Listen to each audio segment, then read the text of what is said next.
Hi guys, අපි ඉන්නේ රත්නපුරේ මේවැල්ලත්ත පාරේ. තවත් දිය ඇල්ලක් තමයි මේ තියෙන්නේ. මේ ඇල්ල තමයි දේන ඇල්ල කියන්නේ. මේ ඇල්ලේ උස ගත්තොත් අපිට 73ක් විතර මීටර් 73ක් උසයි.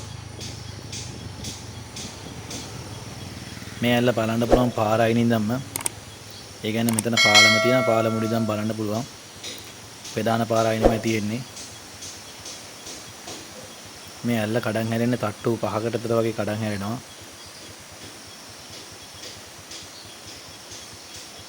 මේ ඇල්ල උඩ එන්නේ සිරිපාද රස්සිතේ නම්ම. ඒ නිසා ඇල්ලෙන් දියනාම එහෙමනම් ඇල්ල ළඟට ගිහින් නාන්න එපා.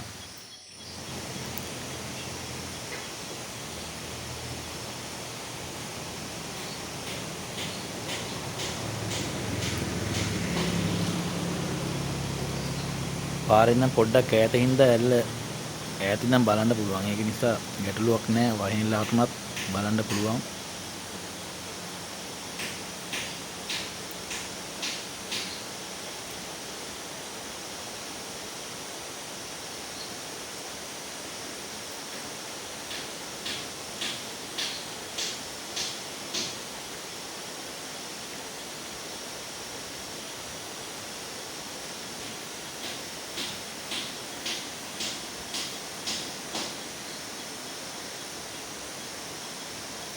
ඔයාලා දිය නාන්න එහෙම හිතාගෙන යනවා නම් මේ ඇල්ලේ පල්ලේ කොටසේ නා ගන්න පුළුවන් දිය නාන්න වෙනම හදලා තියෙනවා. මෑතකදී හදාගත්ත සිමෙන්ති වලින් හදපු එකක් තමයි තියෙන්නේ. කොන්ක්‍රීට් එකම දාලා පඩි පෙරක්කම හදලා තියෙන ලස්සනට ඉතින් නා ගන්න පුළුවන් ඔයාලට.